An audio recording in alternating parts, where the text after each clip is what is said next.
Slime Rancher 2 is the sequel to Slime Rancher 1, a game I actually really liked when I played it a couple of years ago. Slime Rancher 2 has been in early access for a while and was just recently released into the 1.0 version and was also released on PlayStation and Xbox.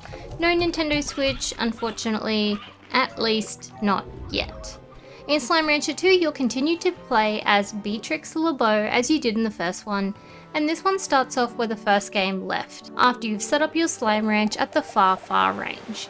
This time you get a mysterious letter directing you to an island, and this is where your new game begins, having arrived on Rainbow Island. Now, if you've never had the opportunity to play Slime Rancher 1, it's not really a big deal since Slime Rancher 2 is very much the same game, just with a change of scenery and a few other minor upgrades. You'll begin here with a slime ranch that's been abandoned and ready for the taking, just like in the first one. The game offers some basic direction, showing you how to use your slime vac machine to suck up and shoot things out. It will also show you how to interact with some of the nearby machines and areas, but really this game is kind of directionless. Instead of quests and guidance, you'll be left to just explore, and there's lots of it to be done. Your ranch itself comes with some plots, which can be made into either slime enclosures, food plots, coops, and a few other bits. Heading out into the island, you'll come across slimes, and these things can be sucked up into your little vac machine, taken back to your ranch where you can pop them in an enclosure, feed them, and collect their plots. It's slime poop, and that's how you'll earn your cash. And that is exactly how the first game worked as well.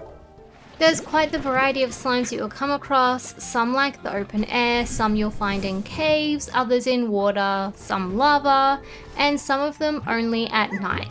And as you explore and go further, you'll come across new slimes. These slimes can be fed another slime's plorts to turn into a hybrid, which means you basically get two different types of plorts for the one type of slime, if that makes sense. You can only have one hybrid of slime in an enclosure, since if they then eat a different type of plort as a hybrid, they turn into these black, goopy, horrible things that kill everything and blah blah blah. So in that way, there is some thought that needs to go into your setup, since each slime has a favorite type of food, so you need to be a bit strategic. If you have one slime that loves strawberries and you have these growing and they're readily available, and then you have another slime with a favorite food that you find difficult to get, breeding these two slimes mean you'll only need to feed them strawberries to get the optimal amount of plorts. But yeah, space is limited at your ranch. You'll only get so many spaces to turn into either food plots, enclosures, or coops. So yeah, you do have to be a bit strategic. There is also some expansions available, but it does come at quite the high cost. If you have played Slime Rancher 1 before, this will all sound very familiar to you. In fact, probably exactly the same. Slime Rancher 2 does come with some new slimes and some new foods as well, and of course you will have an entirely new map to be explored. Exploration in Slime Rancher does require a little bit of thinking and problem solving, although not too much. You'll have some giant slimes that need to be fed so that they'll move out of your way and you can get past them. There's also the thing of finding out how to even reach some places, or finding buttons to open doors, and just things like that. And with limited inventory space and lots of things to collect, you'll have to head back to your range fairly often anyway. Plus you'll have the slimes back at your ranch that need to be fed, along with the plorts that you'll need to sell back home for some cash. There's also a bit of storytelling in this game with some letters to find along the way, which kind of just tells you a bit of a story of an adventurer that came before you. And then back at your ranch you also have this telephone that will connect you with a couple of the old NPCs you met back in the first game, where they'll offer some assistance and input about this new island where they can. Rainbow Island itself is quite interesting to explore, since it's got this kind of weird color variation to it, and you will learn about this and what happened throughout the story. And then alongside that, there's some cool new biomes to explore, interesting ruins, and the like. Here in Slime Rancher 2, you can also upgrade your gear, so do things like increase your inventory, running speed, allow double jumps to reach better places, and you can also craft items like teleports to help you get around a bit as well. There is also furniture here that you can purchase to decorate your range, although I did go pretty lightly with this since my computer did seem to struggle with this game a little bit. And kind of on that note, I did turn the graphics down to pretty low to help with this. So if you end up playing this on console or you have like a really good computer, your game will probably look much better than this. But yeah, Slime Rancher has always been a bit of a grindy game. You start off with pretty much nothing, you'll get your first couple of slimes and sell their plorts, but then you don't get much to start since they're only basic slimes, so it's a bit hard to make money at first. And then as you explore further and get better slimes, you do start to make better income, but then you'll need to spend all of this to upgrade your equipment, or expand your ranch to then make more money so that you can explore further.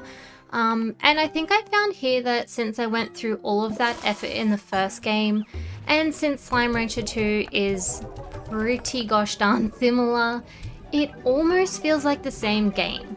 I just didn't find that I enjoyed it as much the second time around. The first time was so exciting, getting all of these new things and discovering all these new slimes and just experiencing everything for the first time.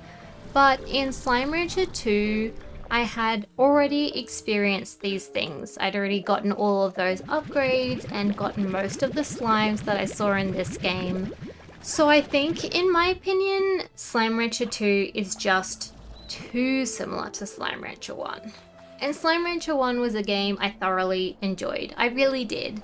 But it's probably one that I wouldn't necessarily ever play again.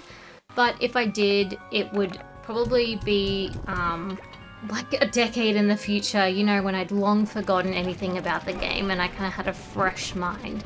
So playing Slime Rancher 2 felt very much like a chore, especially starting out with absolutely nothing again. I also really missed the ability to upgrade my ranch itself and customize it with colors. Like, yes, you can decorate in this one with furniture, but in the first game you upgraded the ranch by fixing the fences, and you could also change the color of the building, and as far as I can tell, you just can't do that at all in Slime Rancher 2. So overall, I guess Slime Rancher 2 didn't feel like a new experience to me. Rather, it felt like going back to an old game that had a bit of new content. So in that way, I didn't super enjoy it, not nearly as much as I did with the first one anyway. So if you loved the first Slime Rancher, this sequel is basically more of it. Same gameplay, just new location and a bit of new content. Not that that's a bad thing, just for me personally, my drive in the first game was discovering all these new slimes, and the second game just didn't offer me that same experience. I do recommend this one if you just loved the first one and wouldn't mind the same kind of game, but if you're expecting something a bit different and new, then this one might let you down a little bit. Thank you so much for watching my video, and I hope to see you in the next one. Bye!